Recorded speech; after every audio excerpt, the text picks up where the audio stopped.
ফের surprise ভিজিটে রাজগঞ্জের video.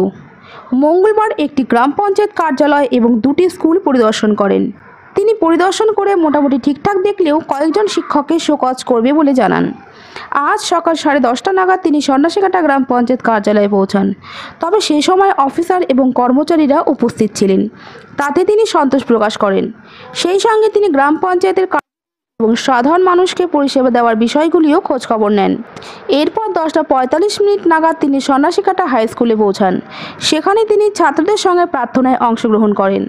তখনও স্কুলের বেশ কয়েকজন শিক্ষক শিক্ষিকারা অনুপস্থিত ছিলেন। জানা গিয়েছে ওই স্কুলে 6 জন পার্শ্ব শিক্ষক সহ মোট 34 জন শিক্ষক রয়েছেন। তার মধ্যে কয়েকজন শিক্ষক আজ অনুপস্থিত। এতে অসন্তোষ প্রকাশ করেন বিডিও প্রশান্ত বর্মন। এরপর তিনি জটিয়াকালী প্রাথমিক বিদ্যালয়ে যান।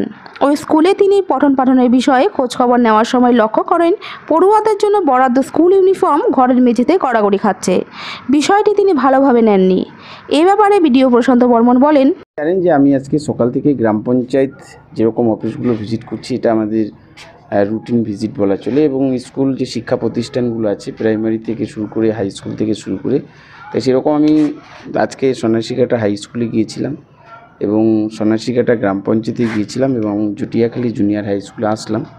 কারণ আসার একটাই লক্ষ্য যে আমাদের এখন স্কুলগুলোতে ইউনিফর্ম দেওয়া হচ্ছে, সরকারের তরফ থেকে যে ইউনিফর্মগুলো তৈরি করে দেওয়া হচ্ছে এবং মিড ডে মিল ঠিকঠাক আছে কি না এবং স্কুলে পঠন পাঠন ঠিকঠাক চলছে কি না সেটা দেখার জন্যই আসা। এবং স্কুলে কোনো রকম সমস্যা আছে নাকি, জলের সমস্যা থাকতে পারে মিড ডে মিল চালানোর জন্য, বা কোথাও শ্রেণীকক্ষের প্রয়োজন আছে, এরকম পরিদর্শন করে সেটাকে একদম ফিল্ড লেভেল থেকে তুলে নেওয়া।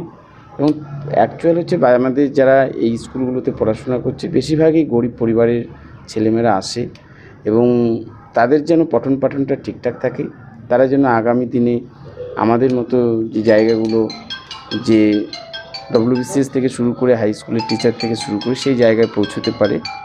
এই জন্যই আমাদের এই ভিজিট এবং এই ভিজিট কন্টিনিউয়াস থাকবে। আজকে কি দেখলেন এই স্কুলে? আমি এই স্কুলে আসার পরে দেখলাম যে টিচাররা সঠিক সময়ে উপস্থিত হয়েছেন, কিন্তু খুবই একটা দুঃখের বিষয় যে সরকারের তরফ থেকে যে ইউনিফর্মগুলো দেওয়া হচ্ছে সেগুলো মাটিতে গড়াগড়ি খাচ্ছে। এটা কখনোই ভালো চোখে নেইনি। তার জন্য আমি এখানে যিনি দায়িত্বপ্রাপ্ত টিচার আছেন তাকে আমরা লেটার মাধ্যম দিয়ে আমরা সেই এসআই থেকে শুরু করে এবং আমি ভিডিও লেভেল থেকে আমরা লেটার দিয়ে আমরা জানতে চাবো কেন ইউনিফর্মগুলো এভাবে মাটিতে গড়াগড়ি খাচ্ছিলেন বা কেন এখনও ডিস্ট্রিবিউশন শেষ হয়নি। সন্ন্যাসীকাটা স্কুলে গিয়েছিল? হ্যাঁ, সন্ন্যাসীকাটা হাই স্কুলেও আমি গিয়েছিলাম এবং 10:30টায় আমি ঢুকেছিলাম প্রেয়ার লাইন হওয়ার আগেই। কিন্তু খুব একটা দুঃখ লাগছে যে সেখানে যে টিচার স্ট্রেংথ রয়েছে সেটা অনেকেই অ্যাবসেন্ট ছিলেন এবং আমরা অনেককেই কনসিডার করেছি আজকে।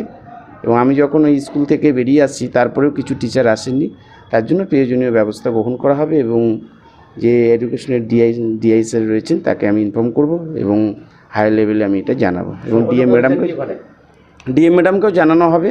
শোকজ তো অবশ্যই হবে। যা একই রকম অভিযোগ এই স্কুলে রয়েছে। গত কয়েকদিন আগে আমরা দেখতে পেয়েছিলাম যে 12টা বেজে গেলেও বেশ কয়েকজন শিক্ষক এবং শিক্ষিকাকে প্রেজেন্ট দেখা যায়নি এবং ছাত্রছাত্রীরা এবং অভিভাবকরা বাইরেই আন্দোলন করেছিলাম, আমরা প্রেজেন্ট করেছিলাম, ছবি করেছিলাম। তো এই বিষয়ে আপনি কী বলবেন? না, যে আজকে যে স্কুলে আপনারা যে স্কুলের প্রসঙ্গটা বলছেন এটা কখনোই আমি মনে করব শিক্ষকদের এটা কখনোই কাম্য নয়। কারণ আমরা শিক্ষকরা যারা রয়েছেন তারা সকলেই শিক্ষক দিবসে গর্ব করে বলেন তারা সমাজ গড়ার কারিগর, কিন্তু আদৌ তারা সমাজ গড়ার কারিগর কিনা সেটা যেমন দেখা দরকার আছে।